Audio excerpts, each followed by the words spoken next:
I'm going to show you how to take your basic triad chords and convert them into more advanced chords. Here's the chord progression that we have.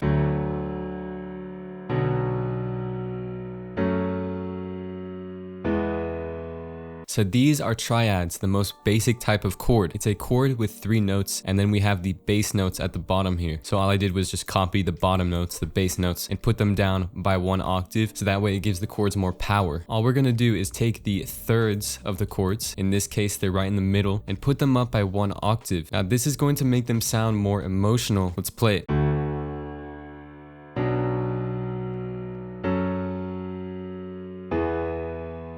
The thing to remember is the third of the chord usually gives the chord its main emotion, so you can accentuate that emotion by taking it up by 1 octave. Now we're gonna start adding more notes to these chords and transforming it into a more colorful progression. Now to do this, we can just choose notes that are within the same key signature as our chords. In this case, we're in the key of F sharp minor, which is my favorite key, by the way. And if we want to, we could take the F sharp minor scale and then kind of use it as a guideline. So any of these notes right here in F sharp minor, we can add to the chords, make it sound a lot more colorful. Let's try C sharp. So right off the bat, this already sounds a lot more interesting. And we also have a little bit of dissonance going on because the D right here kind of clashes with the C sharp, even though it's an octave below it. And don't be afraid to introduce dissonance into your chord progressions. So we can even add the C sharp here, and these notes are clashing, which is again some dissonance going on. That A sounds good right there.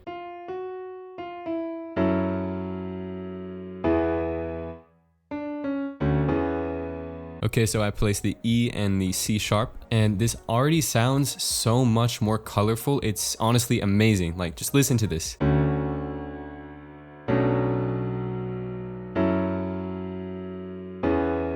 Did you honestly hear that? That's so much better than the last one. We have some big jumps from these chords here, especially from the second one to the third one. Now we could keep it if we want to, or we could add more notes to make it more smooth, or even change the octaves of some of these notes. So like the A, for example.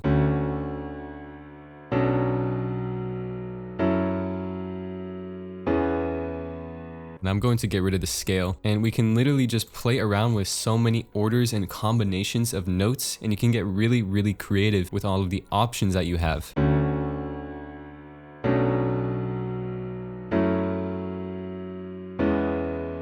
Another thing we can do is pedal notes. A pedal note is literally just a note that sustains through the entire chord progression. So as you can see, we have the C sharp here, and this is just playing through the entire chord progression. This can create a lot of familiarity throughout the chord progression and kind of glue all the chords together. And we can maybe do this for the A as well, because it's the one at the top of the chord progression. Therefore, it is likely that we're going to hear this note in the midst of all these harmonies going on.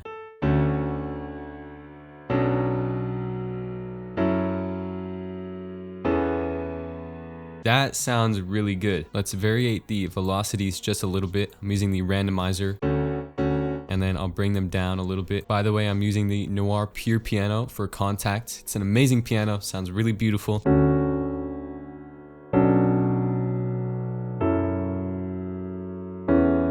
This is sounding really, really good, dude. Amazing. So I'm going to copy this, and let's create another sound because I'm kind of getting bored of the piano. We can open Serum. I'll choose the sine, and I'll make some kind of pluck shape here.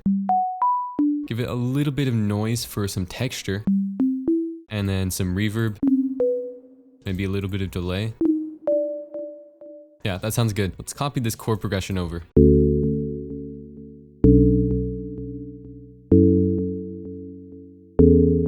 So one thing I like to do is make the chords just come before the actual beat, and then we can do it for this one.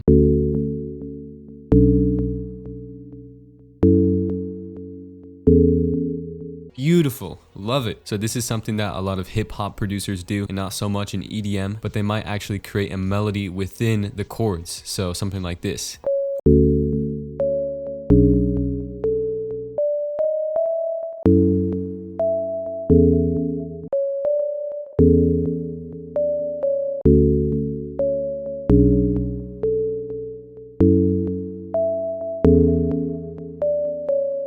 Dude, we took such a basic chord progression and we transformed it to the next level. Okay, let's make a track out of this.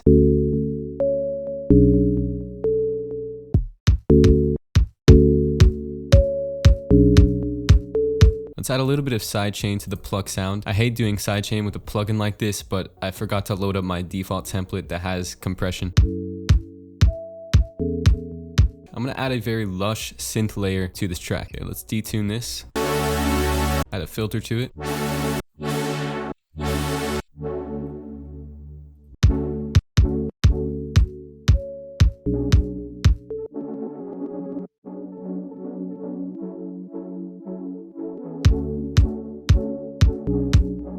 How much time I got left? Okay, I might remove this, who knows?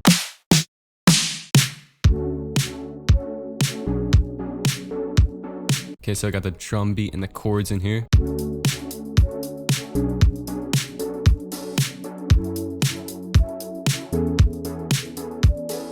Okay, I want to add a really nice, like, analog style bass.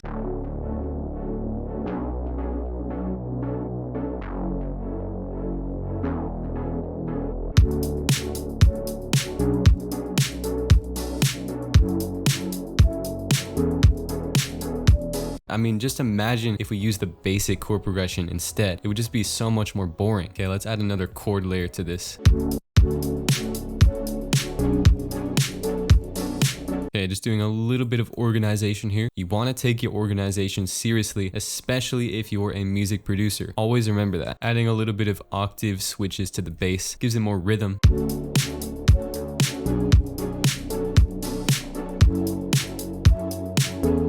Okay, let's apply some automation to the filter of these chords. This is going to make the track evolve more. I'm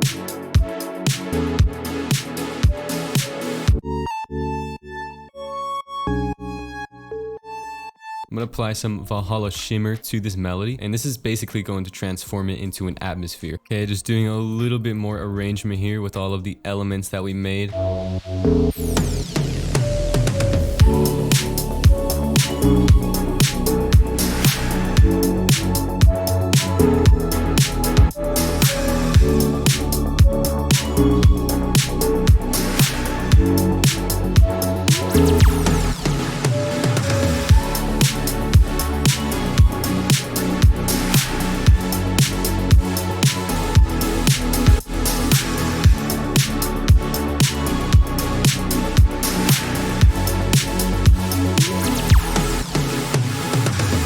We took that basic piano chord progression and transformed it into a more advanced and colorful progression, and then we created this amazing track out of it. Obviously, it still needs a little bit of work, it needs some more production, and the mix is a little bit rough, but it was created because we got inspired after transforming that basic chord progression. If you want to learn FL Studio in under 2 weeks, please check the link in the description. It is the best FL Studio course you will ever find. I will see you in the next video. Thank you for watching. Peace.